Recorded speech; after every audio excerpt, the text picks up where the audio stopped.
హర్షవర్ధనుడు 647లో మరణించాడు. ఆయనకి సంతానం లేకపోవడంతో ఒక పొలిటికల్ వ్యాక్యూమ్ ఏర్పడింది. అరుణాశ్వ అనే అతను కనౌజ్ని కన్యాకుబ్జాన్ని ఆక్రమించి పరిపాలనలోకి వచ్చాడు. అయితే హర్షుడు చనిపోయాడని తెలియక చైనా చక్రవర్తి తన రాయబారిగా వాంగ్ హుయాంతి అనే అతన్ని హర్షుని దర్శనార్థం పంపించాడు. వాంగ్ హుయాంతి అరుణాసుడితో వైరుధ్యం చెలరేగింది.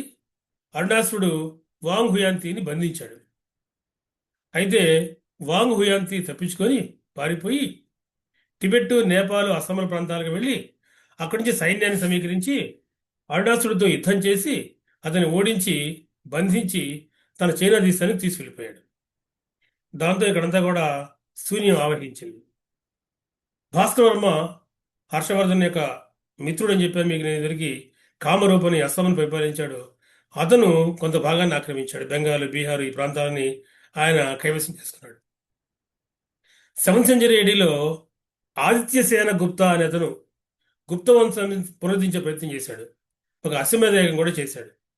కానీ అంత బలమైన వాడు కాదు కాబట్టి ఆయన తర్వాత ఆ ప్రయత్నాలు కూడా విఫలమైనవి.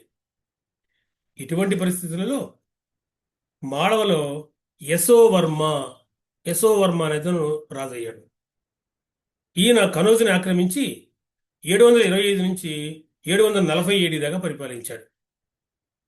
కనుక యశోవర్మ క్రీస్తు శకము 8వ శతాబ్దికి చెందినవాడు. ఈయన ఆస్థానంలోనే తిరిగి మళ్ళీ వాక్పతిరాజు, భవభూతి అనేటువంటి ఇద్దరు కవులు ఉండేవాళ్ళు. వాక్పతిరాజు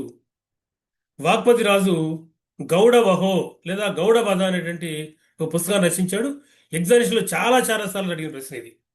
గౌడవధను రచించింది ఎవరు? వాక్పతిరాజు. ఎవరి ఆస్థానంలో ఉన్నాడు? యశోవర్మ ఆస్థానంలో ఉన్నాడు. ఇంకా ముఖ్యమైనది ఏంటంటే గౌడవధ ఏ భాషలో ఉన్నది? గౌడవధనే గౌడవహో అని కూడా అంటారు. ఏ భాషలో ఉన్నది? గ్రూప్స్ ఎగ్జామినేషన్స్ అనేక సార్లు వచ్చిన ప్రశ్న ఇది. బాగా గుర్తుపెట్టుకోండి. గౌడవధ అనేటువంటిది ప్రాకృత భాషలో ఉన్నది. అలాగే మరొక కవి భవభూతి. ఈయన్ని 2వ కాళిదాసు అని కూడా అంటారు. అంత గొప్ప కవి ఈయన. ఈయన భవభూతి ఉత్తర రామచరిత, మహావీర చరిత, మాలతీ మాధవీయం అనేటువంటి 3 సంస్కృత నాటకాలు రచించాడు. 3 కూడా సంస్కృత నాటకాలే. 1 ఉత్తర రామచరిత, 2 మహావీర చరిత, 3 మాలతీ మాధవీయం. ఈ మూడింటిని రచించిన వాడు కూడా భవభూతి. ఈయన్ని 2వ కాళిదాసుగా పిలుస్తారు. ఈయన తిరిగి మళ్ళీ యశోవర్మ ఆస్థానంలో ఉన్నాడు. ఇదే యశోవర్మ తిరిగి మళ్ళీ బెంగాల్ కూడా జయించాడు. అంటే అర్షుడు తర్వాత ఒక బలమైన రాజ్యాన్ని కొద్దిగా ఏర్పాటు చేయగలిగిన వాడు యశోవర్మ. అయితే గౌడవధ గ్రంథం ప్రకారం కనుక అయితే కాశ్మీర రాజు లలితాదిత్యుడు అనేటువంటి ఆయన ఉన్నాడు ఈ సమయంలో. అప్పటికే హూణుల ప్రాబల్యం తగ్గిపోతుంది అక్కడ.